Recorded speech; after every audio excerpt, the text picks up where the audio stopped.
صدقہ کو حقیر نہ سمجھنا۔ ابو ہریرہ رضی اللہ عنہ نبی کریم صلی اللہ علیہ وسلم سے روایت کرتے ہیں، آپ صلی اللہ علیہ وسلم نے فرمایا، اے مسلمان عورتوں، کوئی پڑوسن اپنی دوسری پڑوسن کو دینے کے لیے بکری کا کھر ہی ہو تو اس کو حقیر خیال نہ کرے۔ یعنی بکری کا پایا جو ہے، کھر جو ہے، ایک معمولی چیز ہے، عموماً لوگ اس کو دیتے ہوئے ایک دوسرے کو شرماتے ہیں یا اس کو چھوٹی چیز سمجھ کر نہیں دیتے، لیکن ہو سکتا ہے کہ دوسرا شخص اسی کا محتاج ہو۔ تو کوئی اگر اپنے ہمسایوں کو بکری کا کھر ہی بھیج دیتا ہے تو اس کو بھی مائنڈ نہ کرے اور اس کو بھی اپنے لیے، یعنی دینے والا اپنے لیے فائدے کی چیز سمجھے۔ تو فرسن عموماً اس ہڈی کو کہتے ہیں جس پر بہت تھوڑا گوشت ہوتا ہے، جیسے سری ہوتی ہے اس پہ بھی تھوڑا گوشت ہوتا ہے، پائے ہوتے ہیں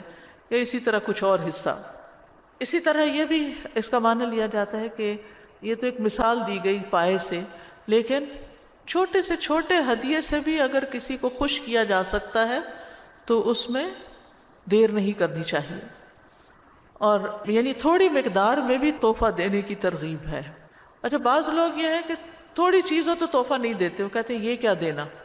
اصل میں ہوتا ہی کہ ایک نفسیاتی سا اثر ہوتا ہے انسان کے اندر کہ میں زیادہ دوں، بڑا دوں، بہت اعلیٰ دوں تو پھر ہی حق ادا ہوگا،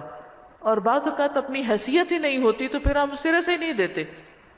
تو جتنی حیثیت ہے، جتنی طاقت ہے، جو دے سکتے ہیں دیں، کیونکہ ہدیے کی جو روح ہے وہ باہم محبت پیدا کرنا ہے، اور اس چیز کو مد نظر رکھنا چاہیے اور خلوص سے دینا چاہیے، نہ کہ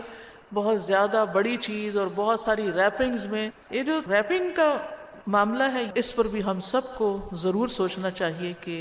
یہ سراسر اسراف ہے، کیونکہ اس پر ٹیپ بھی لگ رہی ہے اور قیمتی سے قیمتی کاغذ بھی چڑھ رہے ہیں۔ ایک کاغذ کو آپ ایک دفعہ ریپ کر کے پھاڑ کے جب پھینک دیتے ہیں تو آپ کتنے درخت کٹے ہوں گے جن کی وجہ سے یہ کاغذات تیار ہوتے ہیں، اور پھر کتنا پیسہ ان پہ لگتا ہے، اور پھر اس کا استعمال کیا ہے۔ یعنی جس چیز کو آپ نے استعمال ہی نہیں کرنا، صرف شو آف، صرف دکھاوا، تو اس سے بچنے کی ضرورت ہے۔ آپ کسی اچھے بیگ میں ڈال کے دے دیں، اس کو کسی کپڑے میں لپیٹ کے دے دیں، وہ اس کے کام آ جائے گا۔ پہلے زمانے میں آپ نے دیکھا ہوگا لوگ رومال بناتے تھے اور ان پہ گوٹے کی ناری لگاتے تھے اور اس سے لوگوں کو تحفہ لپیٹ کے دیتے تھے، اور پھر وہ بعد میں رومال ٹیبل پہ ڈال لیتے تھے، یہ صوفے وغیرہ پہ ڈال دیتے تھے، تو وہ کسی کام آتی تھی چیز۔ لیکن اب ہم نے یہاں پلاسٹک بیگ ہے، ایک انتہا وہ ہے، اور ایک انتہا یہ ہے کہ اعلیٰ سے اعلیٰ کاغذ اور ریپنگ اور پھر اس کے اوپر ڈیکوریشن اور یہ ساری چیزیں۔ تو ضروری ہے کہ یہ چیزیں محبت بڑھائیں، اصل چیز آپ کا خلوص ہے۔ پھر اسی طرح یہ ہے کہ کسی کو تحفہ جو ہے وہ ضرورت کی چیز بھی دی جا سکتی ہے، جیسے ہمسائے کو ہو سکتا ہے کھانے کی چیز ضرورت ہو۔ پھر ایک بات یہ بھی پتہ چلتی ہے کہ تحفہ جو ہے وہ صدقہ شمار ہوتا ہے، یعنی آپ کو اس پر اجر بھی ملتا ہے، آپ اس کو دوسرے کی ضرورت پوری کرنے کے لیے دیتے ہیں لیکن اس پر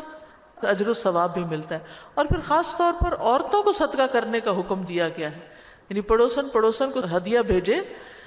اور اسی طرح ایک اور حدیث میں ہے، نبی صلی اللہ علیہ وسلم نے فرمایا، اے عورتوں کی جماعت، صدقہ کیا کرو اور زیادہ استغفار کیا کرو، زیادہ صدقہ، زیادہ استغفار، کیونکہ میں نے جہنم میں تم عورتوں کی کثرت دیکھی ہے، اللہ ہم کو بچا لے۔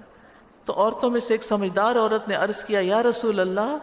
اس کی کیا وجہ ہے کہ جہنم میں عورتیں زیادہ ہوں گی؟ آپ نے فرمایا، تم لعنت زیادہ بھیجتی ہو، یہ برے بھلے کہتی ہو لوگوں کو، اور اپنے شوہر کی ناشکری کرتی ہو، یعنی شوہر سے کبھی خوش ہی نہیں، راضی ہی نہیں، اس کی کبھی کوئی خوبی بیان ہی نہیں کرتے۔ عموماً ہم اس کی صرف برائیاں ہی بیان کر رہے ہوتے ہیں، خوبی نظر ہی نہیں آتی، ہو بھی تو ہم اس کو دبا جاتے ہیں۔ تو اس چیز کا بھی خیال رکھنا چاہیے۔